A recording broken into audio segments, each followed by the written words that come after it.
বাঙালির ছুটিতে প্রথম নামটাই কিন্তু এখনো দীঘা। আর এবারের দীঘা আরো স্পেশাল, কারণ সমুদ্রের ধারে রাজকীয় স্থাপত্য আর অপার শান্তির এক নতুন ঠিকানা দীঘার জগন্নাথ মন্দির, যা দীঘার সৌন্দর্যকে আরো প্রসারিত করেছে। চলো তাহলে 2025 ডিসেম্বরে আমার দুদিনের জন্য ঘুরতে যাওয়া দীঘার ছোট্ট অভিজ্ঞতাটি তোমাদের সাথে আমার এই ভিডিওর মাধ্যমে শেয়ার করি। দুদিনের জন্য এই দীঘায় ঘুরতে যাওয়ায় আমার কি ট্যুর প্ল্যান ছিল, আর তোমাদের কি ট্যুর প্ল্যান হতে পারে, চলো তোমাদের সাথে আমার এই অভিজ্ঞতাটি শেয়ার করি। চলো তাহলে ভিডিওটা স্টার্ট করা যাক। দীঘা যাওয়ার জন্য আমাদের আসানসোল থেকে একেবারে বেস্ট ট্রেন হচ্ছে রবিবার দিন, যেটা আসানসোল টু একেবারে দীঘা, যেটার নাম হচ্ছে আসানসোল দীঘা এক্সপ্রেস। এটার টাইম হচ্ছে আসানসোলে ভোর 5টা 40 মিনিটে, আদ্রায় সেটা 6টা 45 মিনিটে। আসানসোল দীঘার এক্সপ্রেসের দীঘায় পৌঁছানোর টাইম হচ্ছে 12টা 50 মিনিটে। রবিবার দিন এই ট্রেনটা একেবারে বেস্ট ট্রেন দীঘায় যাওয়ার জন্য। আমাদের ট্রেন সেদিন প্রচন্ড পরিমাণে লেট করেছে, 2 ঘন্টা লেট। তারপর আমরা পৌঁছেছি দীঘা স্টেশনে, নেমে গেছি, দেখতেই পাচ্ছ দীঘা স্টেশনে। এবার এখান থেকে আমাদের হোটেলের দূরত্ব বেশি না, স্টেশন থেকে বেরিয়ে কিন্তু প্রচুর টোটোর অপশন পাবে, কিন্তু তারা ভাড়া বলবে 100 টাকা।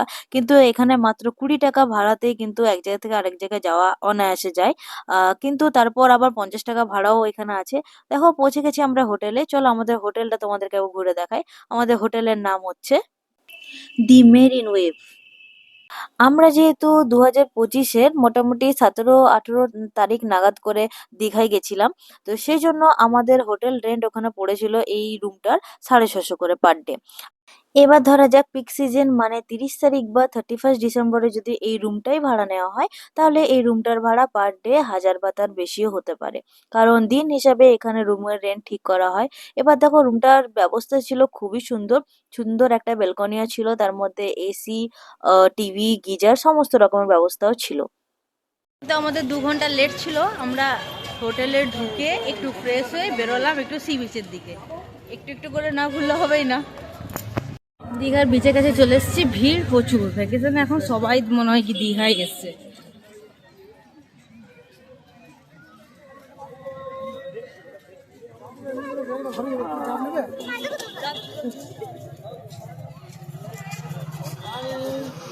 ও এখানে এসে পুরীর মতো বালি খুঁজছে, ও বালতিতে করে বালি তুলবে, কিন্তু দুর্ভাগ্যবশত এখানে কোনো বালি নেই। দেখতেই পাচ্ছ পুরো পাথরে ভর্তি। নেই মাম্মা, বলো সবাইকে কি ছিল, বালি আছে না নেই? আছে, কোথায় বালি বলো? পাথর। কি করবে, এক জায়গাতেও বালি নেই, কিছু করারও নেই। আমাদের সেদিন পৌঁছাতে পৌঁছাতে অনেকটাই দেরি হয়ে গেছিল বলে আমরা সেদিন দীঘাতে স্নান করার কোনো অপশন পাইনি, তাই আমাদের সন্ধেও হয়ে গেছিল। তাই সি বিচের ধারে একটু ঘুরে এলাম, এবং তার ধারে ধারে যে দোকানগুলো আছে যে বিচের ওপর, সেই দোকানগুলো ঘুরে ঘুরে দেখছিলাম। আমাদের ট্রেন অনেকটাই লেট করে ঢুকেছিল বলে আমরা সেই দিন আর সমুদ্রে যাওয়ার সেরকম সুযোগ পাইনি। কিন্তু আমরা যে সমস্ত জিনিসগুলো করতে পারিনি, তোমাদের ট্যুর প্ল্যানে তোমরা যদি সেভাবে করতে পারো, চলো তোমাদেরকে একটু ধারণা দিই। তোমরা যদি একটু তাড়াতাড়ি দীঘাতে পৌঁছে যেতে পারো, তাহলে সেই দিন থেকে তোমরা ঘোরা শুরু করে দিতে পারো। যেমন ধরো সমুদ্রে স্নান সেরে হোটেলে ফ্রেশ হয়ে খাওয়া দাওয়া করে সেদিন থেকেই ঘোরা শুরু করে দিতে পারো। বিকেল 4টে নাগাদ তোমরা বেরিয়ে পড়তে পারো কিছু দর্শনীয় স্থান ঘুরে দেখার জন্য। প্রথমেই বলি দীঘাতে কিভাবে ঘুরবে। যদি তোমরা গ্রুপে আসো, তাহলে দীঘা ঘোরার সবচেয়ে বেস্ট অপশন হলো টোটো বা অটো করে তোমরা এক জায়গা থেকে অন্য জায়গায় যেতে পারো, সেটা রিজার্ভ করার কোনো দরকার নেই। আর যদি দুজন আসো, তাহলে তোমরা এক কাজ করতে পারো, সেখানে বাইক রেন্ট পাওয়া যায়। ওল্ড দীঘা আর নিউ দীঘার কাছে বাইক রেন্ট এখানে প্রচুর অপশন আছে। পার ডে 400 টাকা করে ভাড়া পড়ে। তোমাদের ইচ্ছে মতো যে কোনো অপশন একটা তোমরা বেছে নিতে পারো। সবার আগে যে ঘোরার জায়গাটার নাম বলবো সেটা হচ্ছে মেরিন অ্যাকুয়ারিয়াম। এটা সকাল 10টা থেকে সন্ধ্যে 6টা পর্যন্ত খোলা থাকে, আর মঙ্গলবার কিন্তু এটা পুরোপুরি বন্ধ থাকে। সেকেন্ড হচ্ছে অমরাবতী পার্ক। এটা নিউ দীঘাতে, একেবারে নিউ দীঘা সি বিচের অপোজিটে আছে। এটা সকাল 7:30 থেকে সন্ধ্যে 7:30 পর্যন্ত খোলা থাকে। এই পার্কটির এন্ট্রি ফি হচ্ছে 10 টাকা করে। আর এখানে রোপওয়ের ব্যবস্থাও আছে, তারপরে প্যাডেল বোটও আছে, আর সেগুলোর আলাদা আলাদা কিন্তু ফেয়ার কস্ট আছে। যদি তোমরা নিউ দীঘাতে থাকো তাহলে তোমরা নিউ দীঘা থেকে সন্ধেবেলায় ওল্ড দীঘা সি বিচও ঘুরে আসতে পারো। সেখানেও প্রচুর দোকানপাট আছে আর খুবই ভালো লাগে সেই জায়গাটা। তারপর তোমরা দীঘার মোহনায় ঘুরে আসতে পারো। তারপর আছে নয়া কালী মন্দির, তারপরে শঙ্কর বিচ আছে, ঢেউসাগর পার্ক আছে যার টিকিট হচ্ছে 20 টাকা করে, আর দীঘা সায়েন্স সেন্টারও আছে যার টিকিট ফিস হচ্ছে 40 টাকা করে। এবারে শুধুমাত্র আমরা একদিনে ছুটি কাটাতে আর জগন্নাথের দর্শন করতেই গেছিলাম দীঘায়, তাই সাইট সিন গুলো আমরা আর ঘুরে দেখিনি। তোমরা চাইলে এই সাইট সিন গুলো একবার করে ঘুরে আসতে পারো। আমরা মেনলি এই জগন্নাথ টেম্পলটা দর্শন করার জন্য এবারে দীঘা গেছিলাম। আমরা কিভাবে এবারে দীঘার ছুটিটা কাটালাম চলো সেই অভিজ্ঞতা তোমাদের সাথে শেয়ার করে নিই। প্রথম দিন আমরা সি বিচে ঘোরাঘুরির পর চা খাওয়ার জন্য সি বিচের কাছে মানে নিউ দীঘার কাছেই একটা দোকানে চলে গেলাম চা খেতে। সেখানে নিয়ে নিয়েছিলাম গরম গরম ডিম পাউরুটি আর চা। এরপর আমরা চলে গেলাম মাছের দোকানে। দেখছি গরম গরম মাছ ভাজছে, তাও আবার প্রচুর ভ্যারাইটি মাছের। সেই দিন আমরা শুধুমাত্র চিংড়ি মাছের ভ্যারাইটি টেস্ট করেছিলাম, বড় চিংড়ি থেকে শুরু করে সব রকম চিংড়ি। প্রথম দিন আমরা 3 রকম সাইজের চিংড়ি খেয়েছিলাম, বড় চিংড়ি, মিডিয়াম চিংড়ি আর একেবারে ছোট চিংড়ি। মোটামুটি 150 টাকায় পেট ভর্তি করে আমরা চিংড়ি খেয়েছিলাম, তা আবার সবুজ চাটনির সাথে। খেতে কিন্তু অপূর্ব স্বাদ ছিল। এরপর আমরা রাতের খাবার নিয়ে নিয়েছিলাম। আমরা যে হোটেলে ছিলাম মেরিন ওয়েভের ঠিক পাশেই রুমালি রুটি, হাতের সেঁকা রুটি আর বিভিন্ন রকম সবজি, যা চাইবে তাই পাবে। সেখান থেকে নিয়ে নিয়েছিলাম আমরা মিক্স ভেজ আর রুটি। বাস এবার চলে গেলাম হোটেলে। এই যে তোমাদেরকে দ্য মেরিন ওয়েবের স্লিপটা আমাদের সেটা ডিটেলস দিলাম, তোমরা চাইলে এটা স্ক্রিনশট করে রাখতে পারো এবং মোবাইল নাম্বারটাও তোমরা যদি লাগে তো এখান থেকে নিয়ে নিতে পারো হোটেল বুক করার জন্য। পরের দিন সকাল সকাল আমরা চলে গেছিলাম দোকানে চা খাওয়ার জন্য। তারপর নিয়ে নিয়েছিলাম গরম গরম চিনি ছাড়া ভাঁড়ের চা আর পছন্দ মতো বিস্কুট। তারপরে আমরা চলে গেছিলাম জলখাবার খাওয়ার উদ্দেশ্যে। নিউ দীঘাতে ওল্ড দীঘাতে ব্রেকফাস্টের কোনো অপশনের অভাব নেই, তোমরা যা খুশি তাই খেতে পারো। এখানে দেখলাম ধোসাও করছে, গরম গরম লুচি, ঘুগনি, মুড়ি সব রকমের ব্যবস্থা আছে। সকালবেলা ঘুম থেকে উঠে মানে ব্রেকফাস্টে আমার ময়দার লুচিটা ঠিক ভালো লাগে না খেতে, তাই জন্য আমি নিয়ে নেব এখানে ঘুগনি, মুড়ি আর সাথে নিয়ে নেবো ডিম সেদ্ধ।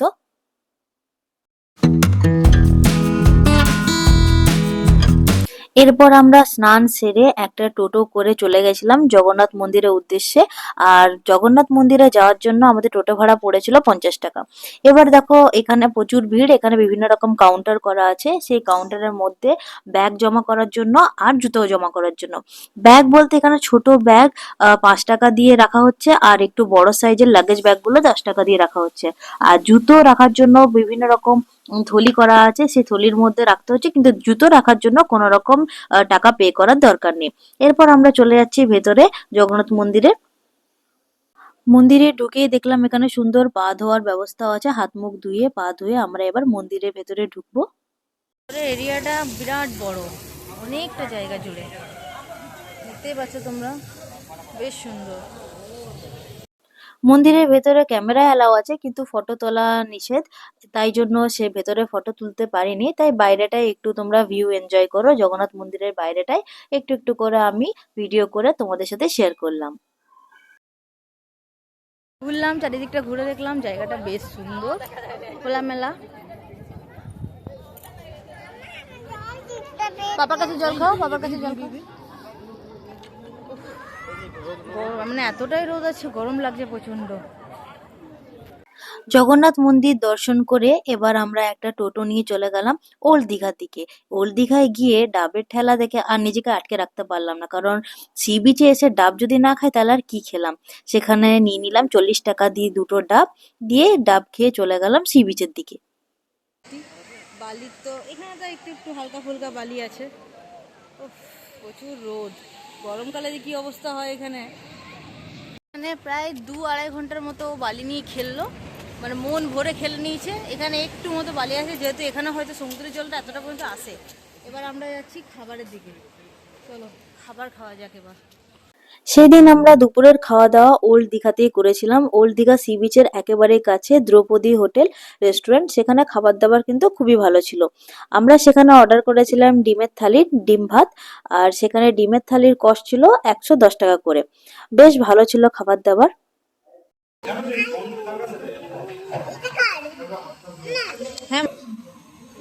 আমরা নিয়ে নিয়েছি এগ থালি, তার মধ্যে দেখো ডাল, এখানে একটা সবজি, দুটো সবজি, আর ভাজা, স্যালাড, ভাত সমস্তটা আছে, আর এগ আছে।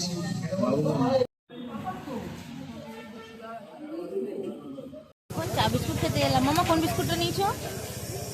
এটা বেটু, আর এটাও বেটু নেবে একটু, তাই তো? আমরা বিনা চিনির চা এখানে ভালো খাচ্ছি, ওই জন্য এখানেই চলে এলাম। দুপুরে খাওয়া দাওয়া সেরে হোটেলে গিয়ে রেস্ট নিয়ে আবার আমরা সন্ধেবেলায় বেরিয়ে পড়লাম চা খেতে। চা খাওয়ার পর চলে গেলাম আমরা নিউ দীঘা সি বিচের উদ্দেশ্যে। সেখানে বিচের ধারে ঘোরাঘুরি করে এবার খাওয়া দাওয়া করব। চলো তোমাদেরকে দেখাই একটু। দেখো এখানে বিচের ধারে এই যে বিচ মার্কেটটা আছে, প্রচুর খাবারের অপশন, ফাস্টফুডের দোকানে ভর্তি। তোমরা যা ইচ্ছা তাই খেতে পারো এখানে। আর আমরা পুরো বিচ মার্কেটটা সেদিন ঘুরে ঘুরে দেখছিলাম। প্রচুর ফাস্টফুডের দোকান, এছাড়াও এখানে রয়েছে বিভিন্ন রকম গিফটস আইটেম। তোমরা এখান থেকে যদি কারোর জন্য কিছু কিনে নিয়ে যেতে চাও তাহলে এখান থেকে অনায়াসে কিনতে পারো। এরপর চলো আমরা দেখে নেব এখানে কি কি মাছ বিক্রি হচ্ছে। কারণ এই সময় আমরা আগের দিনও প্রচুর মাছ খেয়েছিলাম, এবার আজকে খাবো বিচ মার্কেট থেকে মাছ। এখানে দেখো প্রচুর কাঁচা মাছগুলোও রাখা আছে, প্রচুর ভ্যারাইটির মাছ রাখা আছে। আমরা আজকে খাবো পমফ্রেট আর সাথে চিংড়ি। এই দুটো মাছ আজকে আমরা ট্রাই করেছিলাম।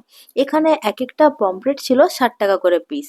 আর এর থেকে আরো বড় পমফ্রেট গুলো ছিল মোটামুটি 160, 120 এরকম টাইপের। যেমন মাছ ছাড়া এখানে চিকেনেরও প্রচুর আইটেম আছে। কিন্তু দীঘায় এসে মাছ ভাজা না খেলে কি হয়। এই যে দেখতে পাচ্ছ সামনে পমফ্রেট গুলো, এই সব পমফ্রেট গুলোর দামই ছিল 60 টাকা করে। আমরা এখানে পমফ্রেট খেয়েছিলাম। আর দেখো বেশ বড় সাইজের চিংড়ি গুলো ছিল সেখানে। বড় সাইজের গলদা চিংড়ি 100 টাকায় ছিল 13 পিস।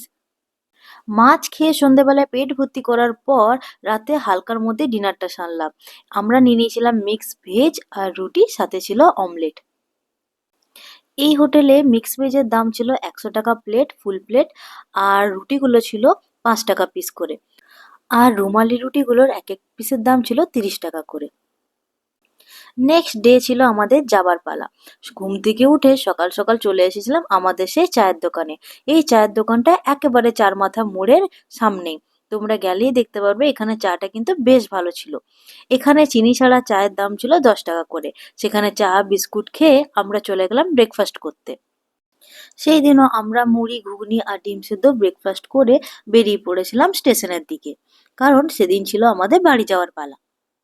সপ্তাহে শুধু একটি দিন থাকে আমাদের দীঘা থেকে আদ্রা পর্যন্ত ডাইরেক্ট ট্রেন, যেটা আসানসোল টু দীঘা এবং দীঘা থেকে আসানসোল। কিন্তু অন্য দিন সে ট্রেন না থাকার জন্য আমাদের কেটে কেটে এবার যেতে হবে। আমরা দীঘা স্টেশন থেকে লোকাল ট্রেনে করে প্রথমে চলে গেছিলাম পাঁশকুড়া, এবং পাঁশকুড়া থেকে নেমেছিলাম মেদিনীপুর লোকালে মেদিনীপুর স্টেশনে। মেদিনীপুর থেকে যে ট্রেনটা আমাদের ছিল সেটার নাম ছিল Ranchi intercity express. Ranchi intercity express সপ্তাহে 3 দিন থাকে, রবি সোম মঙ্গল। হাওড়ায় এই ট্রেনটার টাইম হচ্ছে 12টা 50 মিনিটে, যেটা মেদিনীপুরে টাইম হচ্ছে 3টে 15 মিনিটে। আদ্রাই হচ্ছে এই ট্রেনটার টাইম হচ্ছে বিকেল 5:30টার সময়। সপ্তাহে অন্য দিন এই ট্রেনটা থাকে, কিন্তু সেদিন কিন্তু মেদিনীপুরে বা আদ্রায় কোনো স্টপেজ থাকে না। এই দিন এই ট্রেনটা হওয়ার জন্য আমাদের সুবিধা হয়েছিল বাড়ি ফিরতে। যাই হোক, ভিডিওটা তোমাদের কেমন লাগলো জানিও।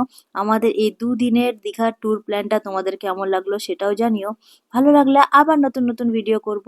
তাহলে দেখা হবে আবার নতুন ভিডিওতে। এখন তাহলে টাটা, বাই বাই।